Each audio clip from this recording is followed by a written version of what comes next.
At exactly 3:17 a.m., the mirror in my bedroom began to breathe. Not fog, not reflection distortion. It breathed, slow, patient, like something alive pretending to be glass. I noticed it only because I was still awake. Another night, another rejection email, another dream quietly dying. My name is Ethan Carter, 27 years old, living in a one-bedroom apartment in Cleveland, Ohio. I worked days at a warehouse, nights chasing a dream no one believed in, not even me anymore. I wanted to be a writer, but dreams don't pay rent.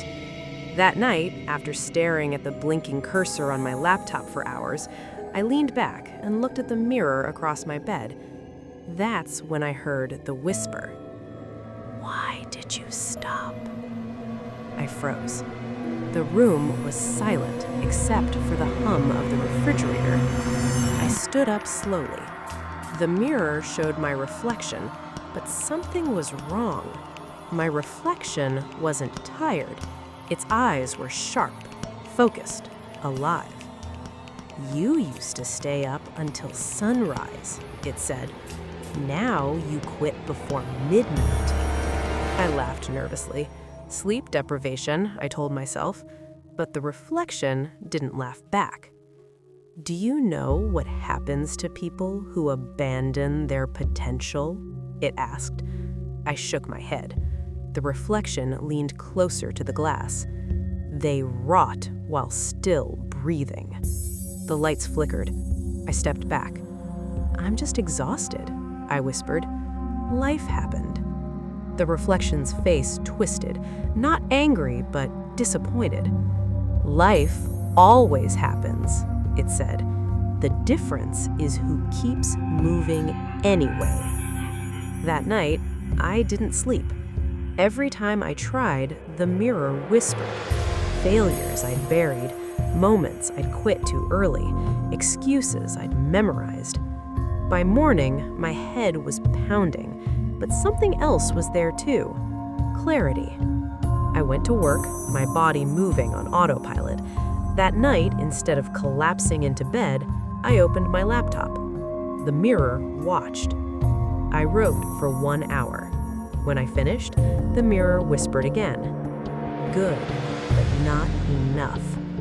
The next night, I wrote 2 hours, then 3. Days passed. Weeks. I started waking up before my alarm. I stopped scrolling, stopped complaining. But the mirror, it changed. Dark veins appeared in the glass. Its voice grew colder.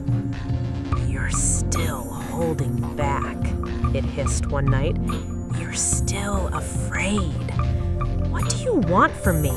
I snapped. The reflection smiled. "Everything." That's when the nightmares began. I dreamed of a version of myself, older, broken, living the same life forever. He stood in a room full of mirrors, screaming while every reflection turned away. I woke up screaming too. The mirror whispered softly, "That future is still chasing you." I pushed harder. Before work, after work, weekends, no excuses. Rejections still came, bills still piled up, but something else happened too. I changed. People noticed. My boss asked why I seemed different. Friends said I looked awake for the first time in years. Then one night, as I typed past 3 a.m., the mirror cracked. A thin line ran down the center. The reflection looked weaker. "If you keep going," it said, voice trembling, "you won't need me anymore." "What are you?" I asked quietly. The reflection met my eyes. "I'm the part of you that watches what you become when no one is looking." The crack widened. "Most people let me turn into regret," it whispered. "You turned me into discipline." With a sharp sound, the mirror shattered. Glass exploded across the floor, then vanished. In its place was an empty wall. Silence. No whispers, no shadows, just me.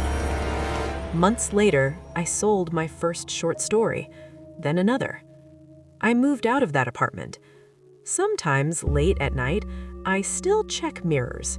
They don't speak anymore, but every now and then when I hesitate, when I think about quitting, I swear my reflection looks back and waits, not to haunt me, but to remind me. Because the scariest thing in the world isn't failure.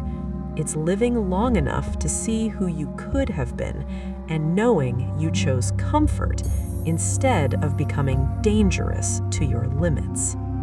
Your fear isn't trying to stop you. It's trying to see if you're serious.